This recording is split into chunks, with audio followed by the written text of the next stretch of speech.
सरकार प्रायोजित बीड आणि परभणीचे दोन्ही प्रकरण आहेत.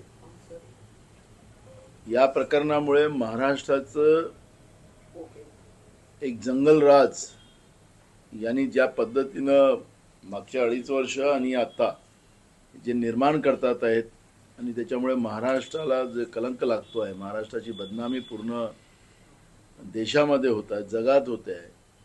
या छत्रपती शिवाजी महाराजांची बदनामी करायला आणि त्याला काळीमा लावण्यासाठी हे सरकार नाही आहे.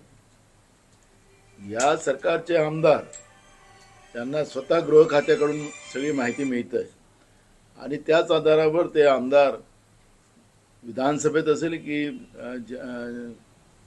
जनतेच्या दरबारात असतील ते आपले मत मांडताना आपण पाहतो आहे. जेव्हा यांच्या आमदाराजवळ सगळी माहिती असताना राज्याचे मुख्यमंत्री सांगतात की आम्ही न्यायालयीन चौकशी करू, SIT जी नेमली होती ते SIT आता त्यांनी बदलवली.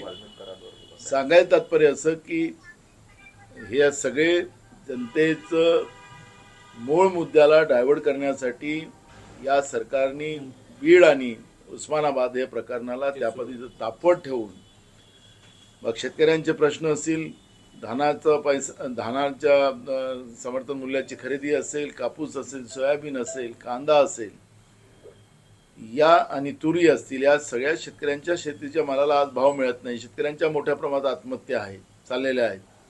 बेरोजगारांचे प्रश्न मोठ्या प्रमाणात आहे. महागाई वाढवली जाते आहे.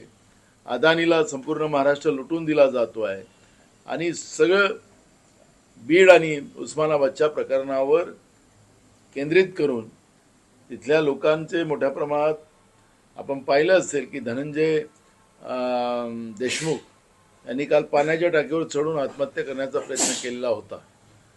किती देशमुखांच्या परिवारातले जीव या सरकारला पाहिजे आणि तेव्हा हे बीडमधले आरोपी त्यांच्यावर कारवाई सरकार करेल हाही प्रश्न या ठिकाणी निर्माण झालेले आहेत. आणि म्हणून सरकारने महाराष्ट्राची बदनामी करणं आता थांबवलं पाहिजे. या आरोपींना तातडीनं त्यांच्यावर कारवाई केली पाहिजे बीड आणि परभणीच्या, आणि महाराष्ट्रामध्ये ही अशी दिशाभूल करण्याचं काम सरकारने थांबवावं ही भूमिका आमची आहे. काही लोकांवर आधी मोका लावण्यात आलेला होता, मात्र वाल्मिक कराडांवर मोका लावण्यासाठी वेळ केला. आज त्यांच्यावर मोका लावण्यात आला. मी तुम्हाला तेच सांगत आहे की सरकारला सगळ्या घटनेची माहिती आहे. सोनवाने नावाच्या जे महिला होती तिने जे काही मंत्री जे आता सध्या आहेत त्यांच्याशी आणि जे ज्यांनी हे पाप केलं संतोष देशमुखला मारण्याचं त्यांच्याशी जी बोलणं झालेलं होतं ते सुद्धा माहिती सरकारच्या जवळ आहे, गृह खात्याकडे आहे. त्याच्यात कोण कोण सामील आहेत, नुसतं वाल्मिक कराड पुरतच नाही आहे कथा, त्याच्या पुढे गेलेली आहे. सरकारमध्ये 65% मंत्री जे आहेत ते सगळे दागी आहेत, त्यांच्यावर भयानक आरोप आहेत. म्हणजे सांगायला तात्पर्य असं आहे की आता हे सरकारच खुन्यांचं सरकार आहे काय असाही प्रश्न आता निर्माण झालेला आहे. म्हणजे काँग्रेसवर जेव्हा आरोप करत असताना काँग्रेसने जेव्हा जेव्हा आरोप आमच्या मंत्र्यावर मुख्यमंत्र्यावर झाले त्यांनी तातडीनं राजीनामे द्यायला लावले. पण हे बेश्रमासारखं सरकार, यांना लोकांची तर काहीच नाही पण मनाची सुद्धा लाज नाही, असं या सरकारच्या मंत्रिमंडळामध्ये लोक बसलेले आहेत. आणि त्याच्यामुळे जनतेने आता कोणाला आवाज मारावा, काय अपेक्षा लोकांच्या आहेत ते कळायला सरकारला कळत नाही. आणि त्याच्यामुळे महाराष्ट्र एक जंगलराज निर्माण करण्याचं काम या सरकारने जे केलेलं आहे त्याचे परिणाम या सरकारमध्ये असलेल्या सगळ्या घटकांना ते परिणाम पुढच्या काळात भोगावं लागतात.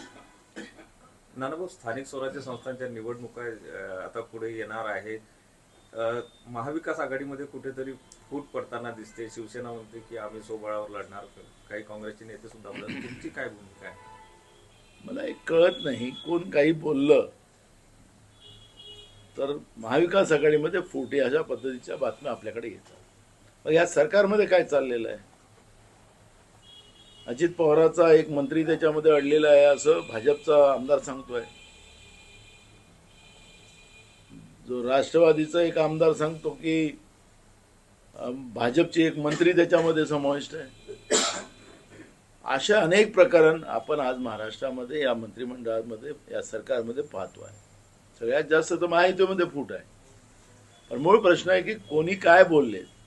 विशेष करून संजय राऊतांचा उल्लेख आपण वारंवार करता. संजय राऊत हा विषय आमचा नाही आहे. मी आज तुम्हाला स्पष्ट सांगतोय. आज देश धोक्यात आलेला, देशाच्या सीमा सुरक्षित नाही, लोकशाही धोक्यात आलेली आहे. आपल्या लक्षात असेल की महाराष्ट्रामध्ये झालेल्या विधानसभेच्या निवडणुकीची माहिती आम्ही निवडणूक आयोगाकडून मागितली. जे रात्री झालेलं मतदान, कुठल्या बूथवर कुठं किती मतदान झालं, रात्री ज्या 11:30 वाजता आपण माहिती दिली, दुसऱ्या दिवशी 3 वाजता जी माहिती दिली, त्या माहितीला आम्हाला द्यावी, फुटेजेस द्यावे. निवडणूक आयोगाने मुद्दामून त्याला उशीर केला. लोकसभेमध्ये गोंधळामध्ये कायदा पारित करून घेतला नरेंद्र मोदीच्या सरकारने. आणि आम्हाला आता त्या बूथवर जे काही मतदान झालेलं आहे, कुठल्या बूथवर झालेलं आहे, 76 लाख मतदान हे कुठं झालेलं आहे, याची माहिती आता देता येत नाही, असं आम्हाला निवडणूक आयोग सांगतोय. हे सांगायचं तात्पर्य झालेल्या महाराष्ट्राच्या विधानसभेमध्ये दानवे कालाने डाळच काळी आहे. निवडणूक आयोग भाजपच्या सोबत आहे आणि भाजपला सत्तेत आणण्यासाठी निवडणूक आयोगानेच मदत केलेली आहे. अशा पद्धतीचं चित्र आज आहे महाराष्ट्रामध्ये.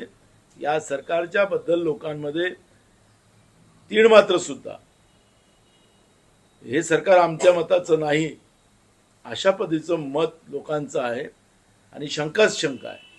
आणि म्हणून आज ह्या सगळ्या परिस्थितीमध्ये लोकशाही धोक्यात आलेली आहे. शेतकरी अडचणीत आहे, रोज आत्महत्या होत आहे, बेरोजगारांचे प्रश्न आहेत, महागाई मोठ्या प्रमाणात वाढते आहे. हे प्रश्न काँग्रेससाठी महत्त्वाचे आहे आणि काँग्रेस ते प्रश्न घेऊन लढतोय.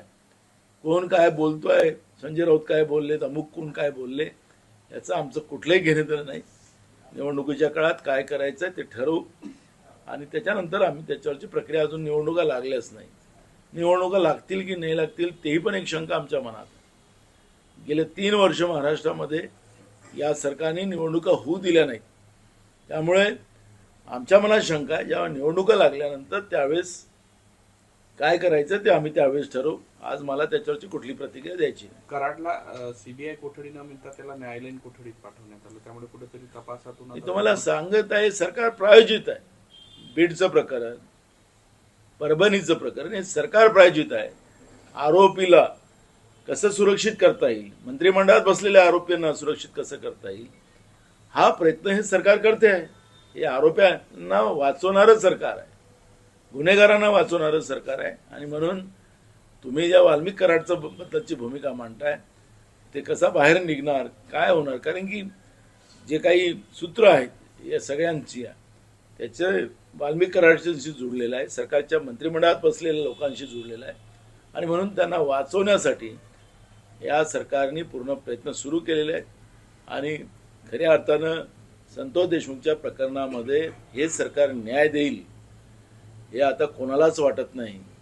आपण पाहिलं असेल परभणीच्या प्रकरणामध्ये पोलिसांनी केलेली कॉम्बिंग ऑपरेशन, त्याच्यामध्ये एका तरुण मुलाचा मृत्यू झाला, लॉचा विद्यार्थी होता. आणि मुख्यमंत्र्यांनी विधानसभेत सांगितलं की तो मारामुळे नाही मृत्यू झाला, त्याला दम्याचा आजार होता, त्याच्यात त्याचा मृत्यू झाला, अशी खोटी माहिती विधानसभेला देण्याचं काम त्यांनी केलं. आणि आम्ही म्हणून त्यांच्यावर हक्कभंग प्रिव्हिलेज आम्ही मुख्यमंत्र्यांवर आणण्याचा आम्ही निर्णय केलेला आहे. म्हणून मी तुम्हाला सांगतो की सरकार हे गुन्हेगारांना पाठीशी घालणारं सरकार आज महाराष्ट्रात आहे आणि 65% दागी मंत्री या सरकारमध्ये आहेत.